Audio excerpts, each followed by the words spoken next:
Hey everyone, welcome back. In this video, I will show you the right way to replace the save batteries in your Game Boy Advance game cartridges. My previous two videos about this process are for the original Game Boy and Game Boy Color game carts, and many have asked about the process for GBA carts for a long time. For the most part, the process is pretty much the same. However, there are slight differences worth mentioning. So, let's take a look at this together.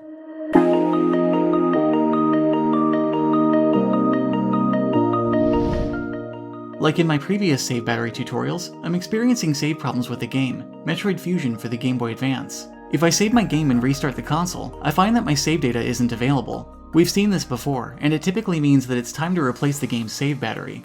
Not so fast though. There are a few fundamentals that we first need to understand about GBA game carts before we swap a battery on one.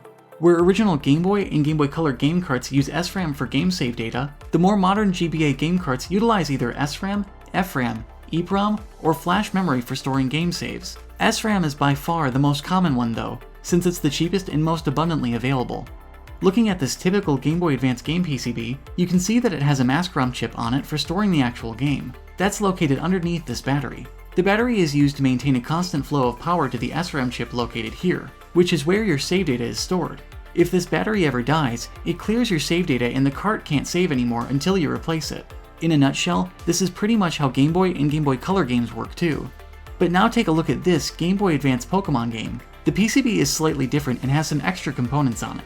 In this case, the cart still has mask ROM for the game itself, just like a normal GBA game.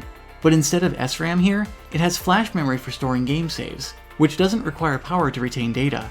So what does this battery do?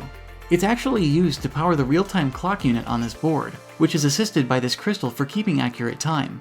So if you ever see this particular error or ones like it in any of the GBA Pokemon games, that means that your clock battery is dead and in-game time-based events won't work until you replace it.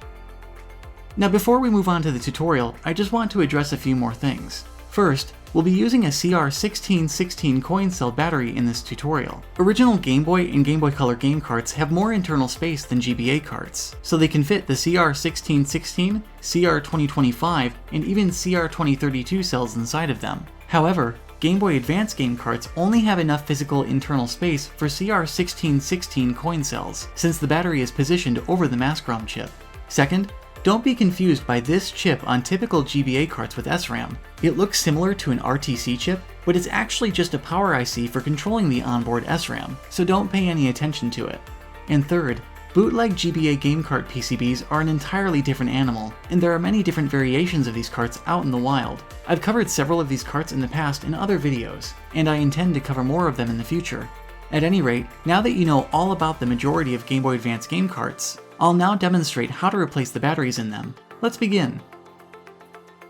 To perform this repair, you'll need several tools: a temperature-controlled soldering iron, a spool of 6040 tin lead rosin core solder, some rosin soldering flux, a spool of desolder braid, some 90% or higher isopropyl alcohol, a handful of cotton swabs, a plastic pair of tweezers or a blunt scalpel, a screwdriver with the tri-wing bit, and also a multimeter for checking your old and new batteries.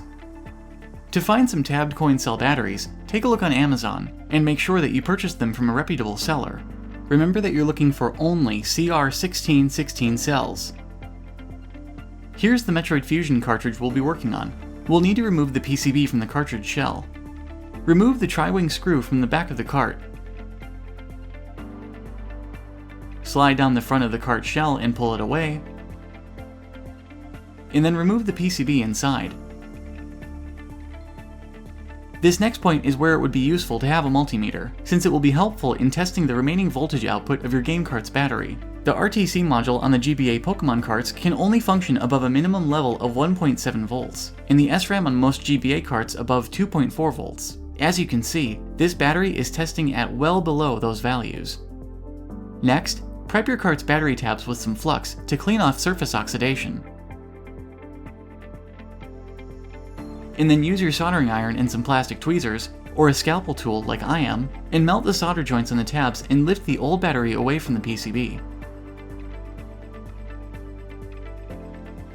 With the old battery now gone, apply some more flux to the remaining solder joints.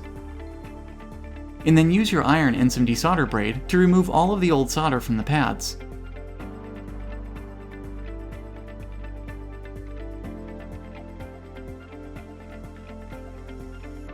Once you've removed as much of the old solder as you can, use some isopropyl alcohol and cotton swabs to clean the residue left behind.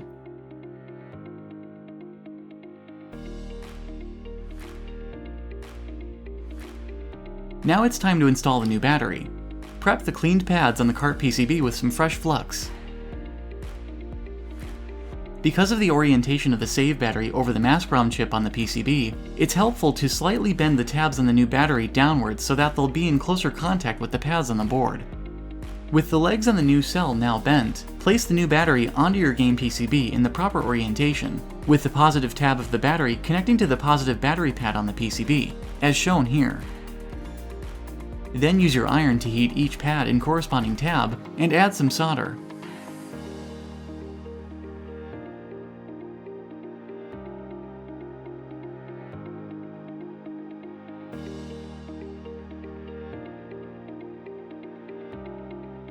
Once the new battery is in place, apply some more alcohol and clean up the flux residue from your game board with the cotton swab.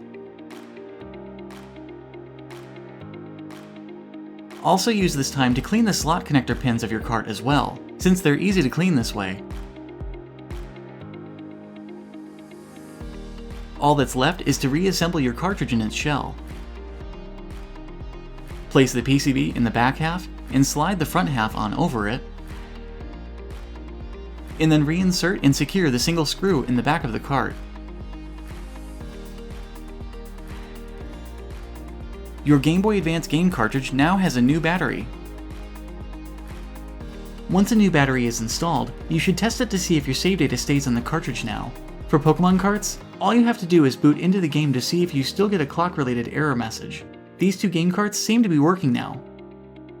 If you're curious which Game Boy Advance games use what kind of storage technology, check out the GBA Game List website here. I've put a link to it in the description below. I'd like to extend a big thank you to Robert Stacker for sending these genuine Pokemon game carts over to me. It was really cool having all three of them side by side to show off all at once. At any rate, that just about wraps things up for this video. So if you enjoyed this tutorial, please leave a like below, and consider subscribing for more content like this in the future. Thanks for watching, everyone. You all stay awesome, and I'll see you in my next video.